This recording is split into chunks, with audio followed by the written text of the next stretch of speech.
Hello, hello, I'm Beth Joey and welcome back to my YouTube channel. If you're new here, welcome, welcome. This is the channel where I paint my face, turn my camera on and talk about some books. I've seen a bit of a thing going around, a bit of a trend going around. I think the most recent person I saw that did it was Meg with Books, and that is trying to find out if I read a book that was published for every single year that I've been alive. So have I read a book that was published in 1997, 1998, 1999, and so on until we get to 2023. So I've created a few graphics, I've got my Goodreads profile up and running, so let's go ahead and find out if I've read enough books for enough years. So let's open up my Goodreads and jump right into this screen recording, and I'm gonna have it on the screen so you can see. And as you can see, the majority of the first three books, I have read a book for 1997, 1998, and 1999. And these are the only books that I've read for this year, apparently. So I guess, you know, we're gonna be talking about She Who Must Not Be Named and popping these into the spreadsheet because I don't have any other books for these years, apparently. And this isn't including, by the way, all the books that I read, like when I was a baby, like the picture books and things, because obviously I don't know what those were. I don't know what my mom and dad were reading to me when I was a kid. So these are the first three books. We've got Harry Potter and the Philosopher's Stone, Harry Potter and the Chamber of Secrets, and Harry Potter and the Prisoner of Azkaban. So let's add these straight into my spreadsheet. Harry Potter 1, because I cannot be stuffed to type all of these out. Pop that in for 1997. For 1998, it's Harry Potter number 2. And for 1999, it'll be Harry Potter number 3, and we're gonna hope that we've got more to rely on in future years. I know some people have also been recording whether or not they've got a 5-star read as well for every single year that they've been alive. I definitely do not have that, so we're gonna ignore that. But yeah, we've got 1997, 1998, and 1999. So let's go back to the Goodreads profile and look at 2000. We've got a bit more to choose from. We've got The Frightful First World War and This Woeful Second World War by Terry Deary. True History of the Kelly Gang, I haven't read that yet, so that doesn't count. The Duke and I from the Bridgerton series, definitely one to consider putting on this list. Then we've got another Harry Potter book, The Viscount Who Loved Me. Okay, so we've got 2 books out in the same year, and then that's the end of the 2000s. So let's go with like my favorite one out of these, and that would probably have to be this Horrible Histories one. I had so much fun reading this, so let's go with that one and add that into the little spreadsheet. So copying this across, and for the year 2000, we're going to go let's just say The Frightful First World War, WW1, and that's going to be the one for the year 2000. Now let's go back to Goodreads, find 2001. So 2001, we've got American Gods, which I haven't read yet, An Offer from a Gentleman, the 3rd book in the Bridgerton series, and The Fiery Cross, which is an Outlander book that I haven't read yet. So out of these 3, the only one I've read is An Offer from a Gentleman. So that's going to go right into the spreadsheet. So for 2001, so An Offer from a Gentleman. And that is way, way too big for this spot. So let's just condense this guy a little bit so he can fit onto the page. There we go. 2002, let's see what we've got. Scrolling down a bit further, we've got one book, Romancing Mr. Bridgerton. So great, cool.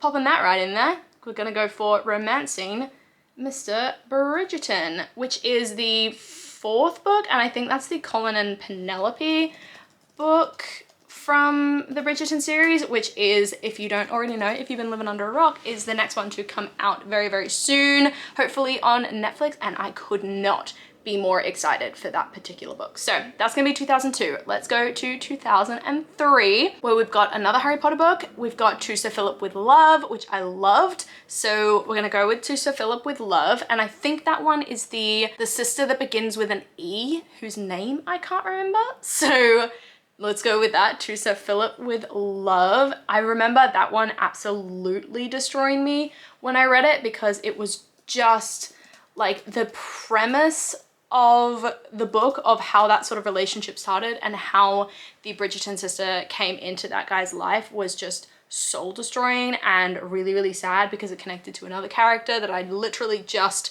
seen on the Bridgerton TV show, because I watched the TV show and that made me want to read the books.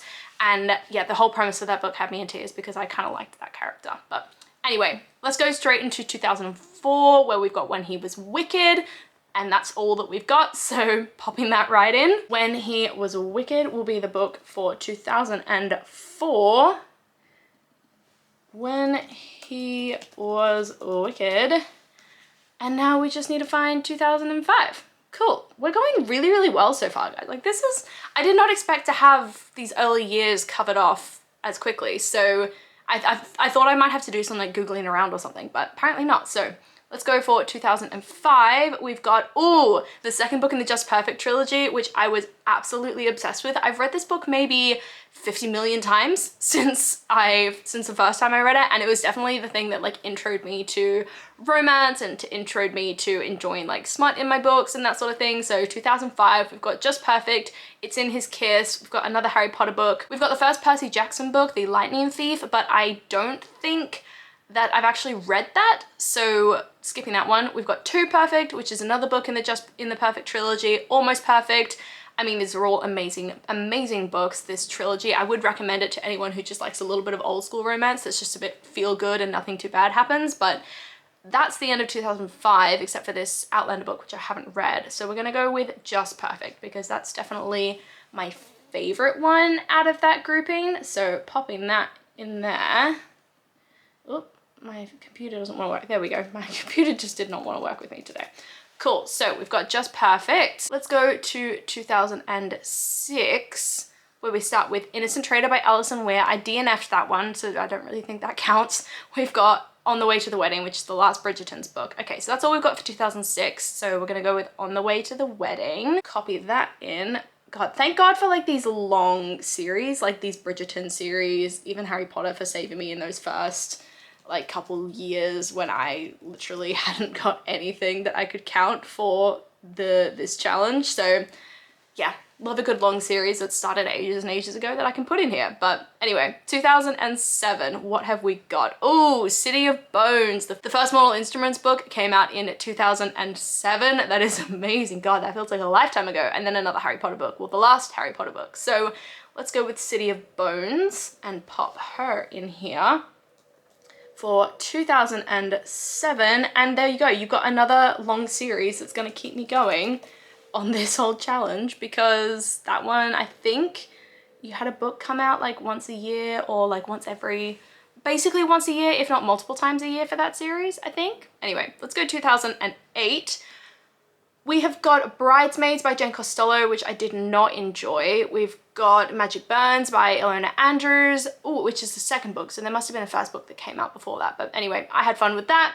We've got City of Ashes, and then we've got Lock and Key starts this year. So let's go for Magic Burns, because I really liked that one more than anything else on this list for 2008. So Magic Burns goes in here, and then we're gonna go to 2009, where we've got Magic Strikes, which is the next one in this series. We've got another City of Glass, we've got another Mortal Instruments book, which is City of Glass. We've got some more Lock and Key.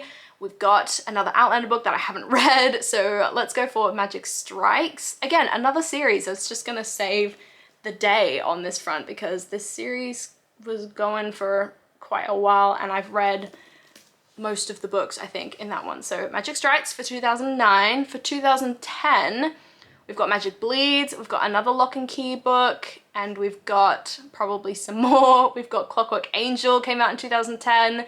So let's go for Magic Bleeds, because I probably liked that one more than Clockwork Angel, I think. So Magic Bleeds will go in 2010. There we go. And now let's go to 2011, where we start with City of Fallen Angels. There's another Lock and Key book. The Night Circus came out this year, but I didn't finish that book. I DNF'd that book because it was just way too much for me. Song of Achilles came out that year, but I haven't read that yet, so it doesn't count. Shatter Me by Tahara Mafi. Clockwork Prince, so that's another Shadowhunter book. So this is everything that I've read that came out in 2011. Let's go for Shatter Me, just because I really enjoyed that one. I thought that one was really fun. And pop that in for 2011. This is going a lot better than I expected. I didn't expect it to be able to find books for all this, but anyway, we've got 2011 covered with Shatter Me. Now let's go to 2012. We've got this, I feel like 2012 is the year when all the dystopian stuff came out. This is when all the girlies just went crazy because so many of like the favorite books on BookTube, they started in 2012. So we've got The Selection by Kiera Cass, we've got More Mortal Instruments, we've got Thorn, I haven't read that, so I don't know. We've got Shadow and Bone started in 2012, Throne of Glass started 2012, The Diviners started 2012, Saga started 2012. Like these are all like fan favorites at the moment, but I can't resist putting Throne of Glass first because I am obsessed with that series. I'm actually planning on vlogging a full-on reread of that series soon, and just the whole Sarah J Maas universe. So let me know if that is something that you would be interested in seeing, because I really want to vlog that whole series and just experience reading the whole thing in preparation for the next book, which is coming out, I think, end of this year, House of Flame and Shadow. But yeah, anyway, side note, let's move on to 2013. We've got a book by Christina Lauren that I haven't read, a book by Anne Bishop that I haven't read, another Cassandra Clare book, this one I actually haven't read, another Christina Lauren that I haven't read, but Siege and Storm by Leigh Bardugo came out and I have read that, and I rated it pretty highly actually, which I probably wouldn't stick by that rating, but anyway, we've got a Krista Ritchie or Krista and Becca Ritchie book that I have not read. We've got more Saga, we've got more Lock and Key, we've got another Krista and Becca Ritchie that I haven't read, we've got Crown of Midnight, which was amazing. I mean, look at that review, bomb dropped, mind blown, like that says everything, I think.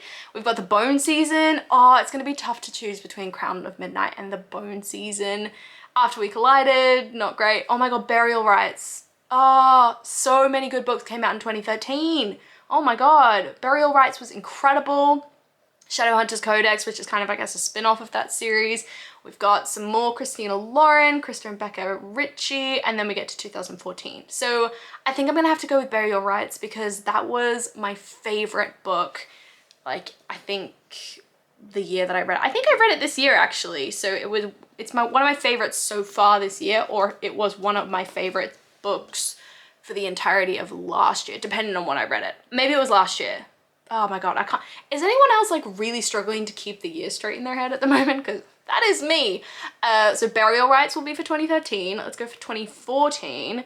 That was a tough year to choose. Sedition, which I haven't read. Kiss the Sky, I haven't read. Red Rising came out, which I read and enjoyed. We've got more Lock and Key. I haven't read that one. I did not enjoy The Assassin's Blade.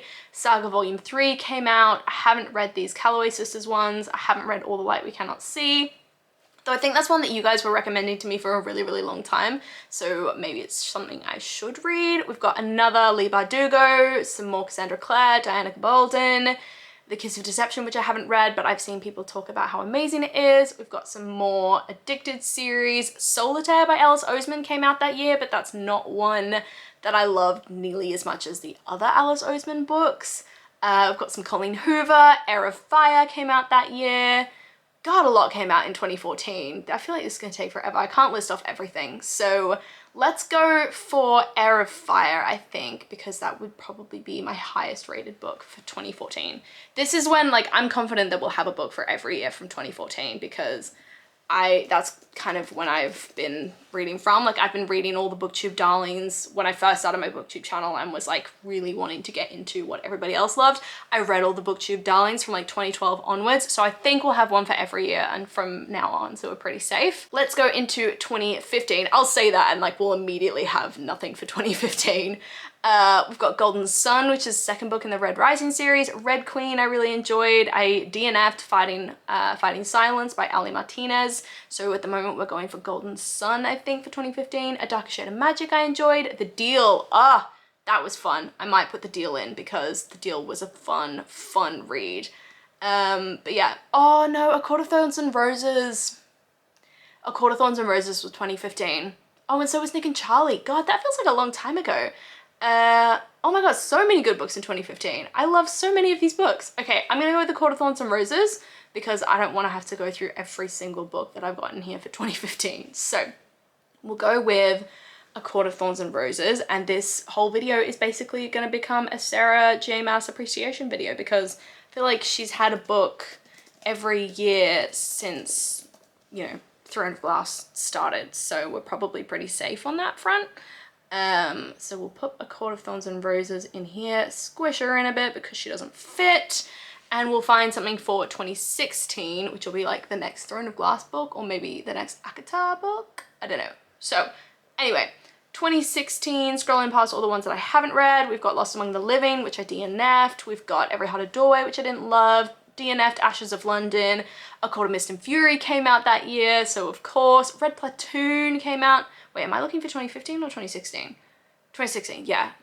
Red Platoon, that was an incredible book. I might put that one because that was, I don't want this to be a Sarah J Maas appreciation video. So I might go with Red Platoon because that was an amazing like retelling of a very, very dangerous situation in Afghanistan, I want to say, where the US Army was in a really, really shit spot and basically had to fight their way out. And it's just a story told from the perspective of one of the guys that was there. And it's just incredible. I would 100% recommend reading that book. But It Ends With Us also came out that year. Oh, that's hard. Oh, that's so hard. Okay, ooh. Oh, Hating Game. Yeah, we don't really care about that. Empire of Storms came out that year. Okay, let's go with It Ends With Us because, I mean, that was just an insanely amazing book. So, yeah, 2016 is gonna be It Ends With Us because, I mean, I'm so excited for the movie that's coming out with Blake Lively and that guy who was, I'm pretty sure, in like Jane the Virgin or something, and then the other guy who is like the sweetheart, I swear, in everything he's in because he's just adorable face and he's playing Atlas, and I can't wait to see the adaptation. I know people are getting like really annoyed that by the fact that Blake Lively isn't like beautiful, like conventionally beautiful in some of the behind the scenes shots they've been seeing, but like that character isn't supposed to be like conventionally beautiful, so that's fine. But anyway, 2017, we've got A Perilous Undertaking, which is a Veronica Speedwell book that I apparently didn't like, but I thought I loved all of those books. Anyway, we've got that. We've got another saga book. We've got A Court of Wings and Ruin, which 100% is up there. We've got Eleanor Oliphant is Completely Fine, which was amazing. Seven Husbands of Evelyn Hugo, amazing. God, this is harder to pick which one I want to feature. Tower of Dawn, which I loved. I know a lot of people don't, but I do. I feel like you guys are getting a really good insight into like how much I love romance with this video. Jade City, which I didn't love, but I'm doing a reread, so maybe we'll do that one. More of this saga. Cruel Prince, okay, that was 2018, so we'll go back one page and we will put whichever court story. Oh no, Eleanor Oliphant is Completely Fine. I loved that book. Let's do that one because that one tore me up. And I don't, like I said, I don't want this to be a Sarah J Maas appreciation video, so we're gonna go with Eleanor Oliphant is Completely Fine. That's a really interesting story of like loneliness and how, you know, it's in this modern world, it's so easy to go like from one week to the next, going your entire weekend without seeing anyone, talking to anyone, having any social interaction, and like the loneliness and how people can live that way and be completely unaware of it, as well as like trauma from childhood and repressed trauma and everything. It's such a fascinating read. I would recommend it if you're interested in like literary fiction, I guess. But yeah, that's 2017. Now for 2018, which is on the next page, what are we gonna go with? We've got The Cruel Prince came out 2018, Thunderhead, Tattooist of Auschwitz, which was amazing. Truly Devious started in 2018. What else have we got? The Broken Girls by Simone St. James, that was 2018. Fence, didn't love that one, that was 2018. What else? A Court of Frost and Starlight, not my favorite one in the series, but it definitely has hints and like Easter eggs for the rest of the series, which I thought was cool. Legendary from Caraval by Stephanie Garber was amazing. Kiss Quotient came out 2018. Okay, that is definitely gonna go onto the spreadsheet. So yeah, I think we'll go with Kiss Quotient, unless, oh, Heartstopper. Heartstopper came out 2018. You know what, we're going Heartstopper. You can't beat Heartstopper. I'm sorry. Like, it's a rule. You don't get much better than Heartstopper. So that's what's gonna go in here. I can't spell though. Heartstopper Volume 1. That will be 2018. Now for 2019, what are we gonna go with? Oh, it's on the next page. Bloody hell, there's a lot of books on here. And a lot of books that I haven't read and need to read. 2019, we've got The Wicked King by Holly Black, which I read recently and enjoyed. We've got The Vanishing Stair, A Curse for Dark and Lonely, didn't love that. Priory of the Orange Tree was okay. The Five was all right. Daisy Jones and the Six was 2019. I think that will be the contender to beat for going on the spreadsheet. So Daisy Jones and the Six. We've got The Bride Test, which was okay. Red, White and Royal Blue, my first Christina Lauren, which I really enjoyed, but haven't enjoyed a lot since. A Touch of Darkness, that was a fun, spunny read. Heartstopper Volume 2, but I don't want to make this a Heartstopper appreciation video. So we might go with whatever the one I said before was, which I now can't remember. You know what, actually, no, let's go with Bringing Down the Duke. That was fun. Let's go The Testaments. No, we're gonna go with The Testaments because that was just an insane read, and it was the conclusion to The Handmaid's Tale that I never even knew I needed, but absolutely loved. So we're gonna go with The Testaments and line that one up. Line these all up because it's all a bit about out of order. 2020. Now this is when I started my YouTube channel, so this is when I started buying tons and tons and tons of books and read none of them.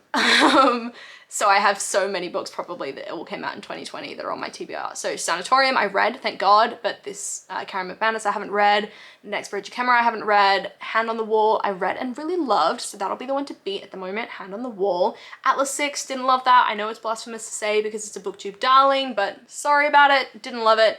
Heartstopper Volume 3, okay, that's the one to beat for 2020. Ooh, now House of Earth and Blood, yep, House of Earth and Blood, she's going in.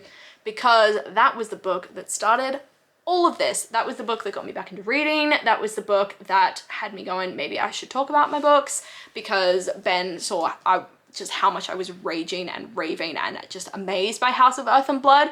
And he was like, you should talk about this on like the internet or something. Like, you should make a YouTube video about how much you love this book, because he's not a reader, so he just wasn't able to relate to it in the same way.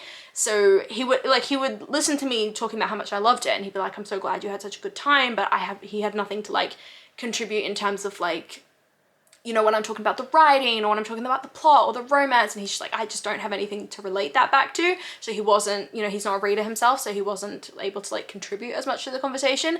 So he was like, you should make videos and talk about how much you love these books. And I was like, maybe there's a whole world of people that do that. So I looked it up and I found BookTube, and I was like, oh my God. So this is the book that started it all. Ben partially as well started it all by giving that suggestion of actually going online and talking about it. Yeah, so that book and My Fiance is why we're here today. So let's go for 2021. We've got to scroll through all the rest of 2020. Bloody hell, there is a lot in here. Where's the first 2021? Oh my God, so many, a lot of books actually. Yeah, you can really tell that this is when I started to properly read, because all of a sudden everything that came out in 2020, I was like, need that. Okay, so 2021, we've got Glint. That was fun, but it was like the beginning of the end, I think, for that series. I don't like it as much now. Last Night at the Telegraph Club. Ooh, that was a good book. That was a good book. That might be the contender. Last Night at the Telegraph Club. Court of Silver Flames. That was really good. Yep. That one had me wanting to do the reread, and then I did. But we're still gonna go for Last Night. Oh no, Lost Apothecary. Yeah, let's go with Lost Apothecary, because that book was nuts. That book was like, it was just all about the strength of women. It was all about lost motherhood. It was all about, you know, history and, you know, women fighting back against like the oppressors that they face, be it in marriage, be it in, you know, other relationships, be it in like just society generally. It was honestly the loss of innocence, the loss of motherhood. Fascinating read. So 2022. We're gonna have a ton of books to pick from, I feel, in 2022. These are all 2021, so I'm gonna just skip right past all of this because I don't want to be questioning what I've just entered into the spreadsheet. Okay, 2021, geez, wow. I always like, I'm always amazed by how many books come out in a year. Anyway, 2022, let's start up here. Where are we? Okay, up here. Ivory Key, didn't like that, didn't like The Maid, didn't like The Monarchs, didn't like Daughter of the Moon Goddess, haven't read any of these, didn't like The Twyford Code, didn't like The Gosling Girl, didn't like A Fatal Crossing. Wow, I did not like a lot of the early releases from January 2022. Twisted Hate was okay, Castle Within the Bones didn't like The Christie Affair. Only a Monster was okay, This Woven Kingdom was okay. Good Girl Complex I did not like. House of Sky and Breath. I know a lot of people didn't like that one, but I really, really enjoyed it. And maybe that was because like my entire experience of that book was thrown by what happened at the end. And that's why I just gave it such a good rating, because I had like an actual physical reaction to that. Like when that scene happened and I stopped reading the book, I closed the book, I looked up at Ben, I was like, what the fuck? And he's like, what just, like what? Like, what are you doing? Like, why are you talking to me like that? I was like, what I just read, what the fuck? And he was like, oh, what did you just read? I'm like, I can't even tell you because you won't even get it. Like you won't understand how insane what just happened is. And he was like, okay, just tell me about it. And he didn't get it, but he was amazed that he was like, that must be a good book if you've had like a visceral physical reaction to it. So I thought it was amazing. But I think for 2022, I'm gonna go with Delilah Green Doesn't Care, because that was the book where I was like, maybe I want to be in a relationship with a woman. Like maybe my bisexual soul really, really wants to be in a relationship with a woman now, but obviously I have a fiance who I love very, very much, who is a dude. So that, I was just living like vicariously through Delilah Green. I think Delilah Green Doesn't Care. Is that the name of the book? I feel like I've got her name wrong. But anyway, I was living vicariously through her throughout the entire read. It was really enjoyable. Delilah Green Doesn't Care, yeah. So now let's find 2023. I feel like I've read so many books that came out this year, but I probably haven't. And I'm just so excited for every single one of them because I have so many anticipated releases coming out this year. Okay, what have we got? 2023, here we go. Oh God, where are we? Okay, 2023, I haven't read that. Really good actually, have read that, it was really, really good. God Killer I've read and really enjoyed. In Memoriam, ooh, that one's gonna be a hard one to beat. In Memoriam was cool. Happy Place, I've given it 4 stars, but I'm gonna lower that rating because I think it's basically a regurgitation of People We Meet on Vacation. So yeah, but In Memoriam is the current winner. What else though? Oh, Fourth Wing. Oh, that's hard. It's gonna be In Memoriam or Fourth Wing. Both are really amazing books, and then everything else hasn't come out yet. But like they're really amazing books in really different ways. So you know what? I can't decide, so I'm gonna put them both on here. So let's go with In Memoriam / Fourth Wing. There we go. Don't question it. It's my spreadsheet screenshot thing, so you're not allowed to question it. But anyway, this is what we're looking at. These are all the books that I've read since the year I was born. So I have read, can officially say, I have read a book for every year that I have been alive, a book that was published for every year that I have been alive. That's really exciting. A little bit choppy in these first 3 years. I don't love that Harry Potter is featuring currently on this spreadsheet, but you know what? It has to, because otherwise I wouldn't have anything to put there, because I don't think I read any other books that came out in like 1997, 98 or 99. So yeah. That's what we're looking at. Let me just stop the screen recording now. And that is the very end of this video. So I hope you really enjoyed watching me go through all the books that I've read since the year I was born. I definitely enjoyed myself showing you all the behind the scenes, I guess, of my Goodreads profile, so you can get a very good idea of who I am and what I'm reading, as well as just really re-experiencing some of the things that I loved about some of these books as we went through this video. But do let me know in the comments down below if you have done a challenge like this, or just go ahead and scroll through your Goodreads and see if you've done it as well, and let me know what books you've read in what years you've been alive and that sort of thing, because I would love to know if anyone else has had the same experience as me, where they do have something for every year but they don't love what they have for every year. Or just let me know what you're reading at the moment, loving it, hating it, all that kind of thing. Come and chat to me in the comments down below. I love talking to you guys and I do my best to reply to every single comment. I really hope that you enjoyed this video, and if you did, please do let me know by liking, subscribing and hitting that notification bell all down below. It's a super easy way to help my channel grow, and I will see you lovely people in my next video. Bye!